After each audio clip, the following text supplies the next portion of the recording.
እነዚህን ተምኔሎች በምን እንደሰሯችሁ ታውቃላችሁ? በስልኬ ነው። ሌላ ምንም ተአምር የለውም። ዩቲዩብ ላይ ብዙ ቱቶሪያል ተመልክታችሁ ሊሆን ይችላል። ብዙ ኮርሶች ከፍላችሁ ተምራችሁ ሊሆን ይችላል። 100% እርግጠኛ ነኝ መሰረታዊ የተምኔል ዲዛይን ግንዛቤ ከመጨበጣችሁ ሌላ ምንም እንዳልተማራችሁ። 5000 እና 6000 አውጥተ የማይረባ ኮርስ የምትማረው ምስኪን ቦይ አሁን ደርሼ ይላሉ።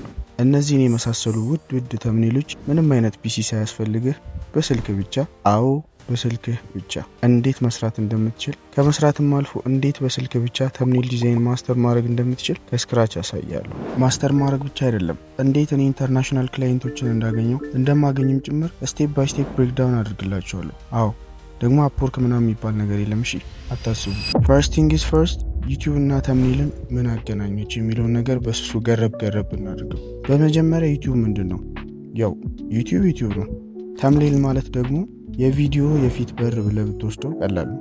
በአጭሩ ተመልካች ገና ቪዲዮን ሳይከፍተው ስለ ምንነቱ የሚረዳበት ፎቶ፣ ይህንንማ ማየት አለብኝ ብሎ አእምሮን የሚያዝበት ትልቅ ማጥመጃ፣ ከሩቅ አሽቶ ተመልካቹን ሳብ አድርጎ የሚያመጣ የቪዲዮ የፊት ገጽ ማለት ነው። ስለ ተምኔል ይህን ካልን አሁን ደግሞ ስለ ኢትዮጵያ የተምኔል ኢንዱስትሪ እናውራ። እውነት እንነጋገር ከተባለ አሁንም ድረስ ኢትዮጵያውያን ኮንተንት ክሬተሮች ለቪዲዮአቸው የሚጠቀሟቸው ተምኔሎች ጊዜያቸው ያለፈባቸው ውስብስብና ለእይታ የሚደብሩ ተምኔሎችን ነው። ይህ ደግሞ ከጊዜው ጋር አብሮ አለመሄዳቸውንና አሁንም ድረስ በጥቂት ቪው እየተሰቃዩ እንደሆነ ያሳየናል። ያ ማለት ግን ኮንተንታቸው ይደብራል ማለት አይደለም። ተምኔላቸው የአልጎሪዝሙን የመጀመሪያ ፈተና ስላላለፈ ብቻ ነው። ነገሩን ግልጽ ላድርግላችሁ። ዩቲዩብ የቪዲዮ ፕላትፎርም ብቻ አይደለም። ዩቲዩብ ማለት የፓኬጂንግ ውድድር ነው።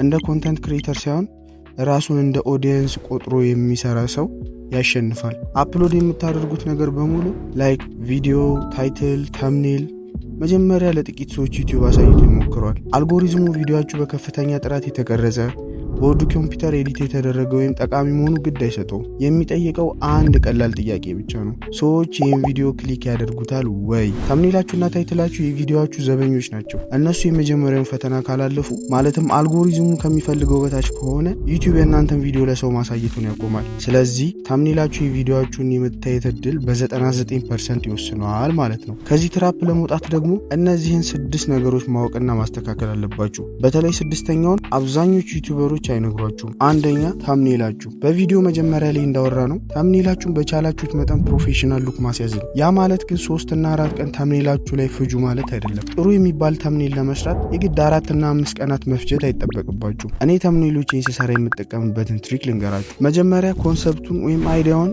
በዚህ ተአምረኛ አይምሮዬ ነድፌ ጨርሳለሁ። ደን ስኬች አደርገዋለሁ። እዚህ ጋርም አንድ ነገር ማስተዋል ያለባችሁ፣ ለዚህ ሰዓዲ መሆን አይጠበቅባችሁ። ዝም ብላችሁ ተምኔላችሁ ላይ መግባት ያለባቸው ነገሮች በስኬች መልኩ አስፍሩት። ከዛ ስኬች ላደረግኩት ተምኔል የሚያስፈልጉትን ማቴሪያሎች ሰበስባለሁ። ከዛ ቡም ወደ ዲዛይኑ ነው የምገባው። ነገር ግን አንዳንዴ ኤዲት በማድረግበት ሰዓት ወይም ደግሞ ኤዲት አድርጌ ከጨረስኩ በኋላ አንዳንድ የጎደሉ ነገሮችን ያለው ጀስት ምንድነው ማደርገው፣ ቀጥታ ኤዲት ወደማደርግበት አፕ ገባና ሌየሮችን አጀስት ማድረግ ነው። ፋይናሊ ተምኔሎችን ሰርቼ ከጨረስኩ በኋላ ጋለሪን ለማሳመር አይደለም የማስቀምጣቸው፣ የሰራሁትን ተምኔል መሸጥ አለብኝ አይደል? ታዲያ እንዴት ነው የምሸጠው? ሁለተኛው ደግሞ ታይትላችሁ ነው። እዚህ ላይ አጭርና ወሳኝ ነገር ነግሬያችሁ ወደ 3ኛው ሚስጥር አልፋለሁ። ይህም ምንድነው? በፍጹም ተምኔላችሁ ላይ ያለው ቴክስትና ታይትላችሁ በጭራሽ ረጅም መሆን የለበትም፣ ተመሳሳይ መሆን የለበትም። ታይትላችሁ የቪዲዮአችሁን እይታ 3 እጥፍ የማሳደግ አቅም አለው። ይህንንም ማስተር ማድረግ ከፈለጋችሁ ኮሜንት ላይ ታይትል ብላችሁ ጻፉልኝ። 3ኛው ደግሞ ስክሪፕት ነው። ይህንንም ልክ እንደ ተምኔላችሁ ሁሉ ልትጠነቀቁለት የሚገባችሁ ነገር ነው። አበበ በሶ በላ አይነት የሆነ ስክሪፕት አትጻፉ።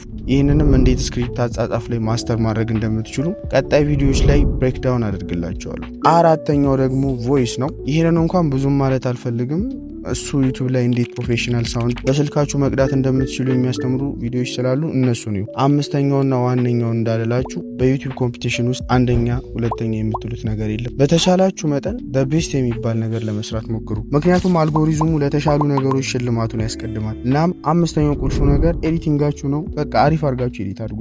6ኛው እና ዋነኛው ነገር ኮንተንታችሁ። ከላይ ያወራነውን 5ቱን ዋና ነገሮች በስሩ አቅፎ የያዘው ይሄ ኮንተንት የሚባለው ነገር ነው። አሁን የሰራኋቸውን ዲዛይኖች እንዴት እንደሚሸጣቸው ልንገራችሁ። ምንድነው ማደርገው መሰላችሁ? የተለያዩ ኦቶሜሽን ቻናሎችን ከፍታለሁ። ከዛም ለነዛ ቻናሎች አሪፍ የሆነ ኒች መርጥላቸዋለሁ። በመቀጠል ከመረጥኳቸው ኒቾች ውስጥ ሰብ ኒቾችን አወጣለሁ። ያ ማለት የመረጥኩት ኒች ስለ እግር ኳስ ከሆነ በእግር ኳስ ውስጥ ከሚከናወኑት ነገሮች ውስጥ አንዱን መርጣለሁ። ለምሳሌ ዋናው ኒች የተለያዩ ተጫዋቾች ስላገቡት ጎል ከሆነ ሰብ ኒቹ ደግሞ አንድ ስፔሲፊክ ተጫዋች ለምሳሌ ሮናልዶን ብመርጥ ሮናልዶ ያገባቸውን ጎሎች ብቻ እየለቃቀምኩ ማቅረብ ነው ስራዬ። ከዛ ምንድነው ማደርገው ለእነዚህ ቻናሎች አሪፍ ቪዲዮ ሰራለሁ። ታምኔላቸውን ዲዛይን እያደረጉ ፖስት ማድረግ ነው ስራዬ። እነዚህ ቪዲዮዎች ፖስት በተደረጉ በወር በሁለት ወራቸው በአማካይ ከ70 እስከ 100 ሺህ ቪው ነው የሚያገኙት። በመቀጠል የኔ ተመራጭ የስራ መፈለጊያ ፕላትፎርም ላይ ይገባለሁ።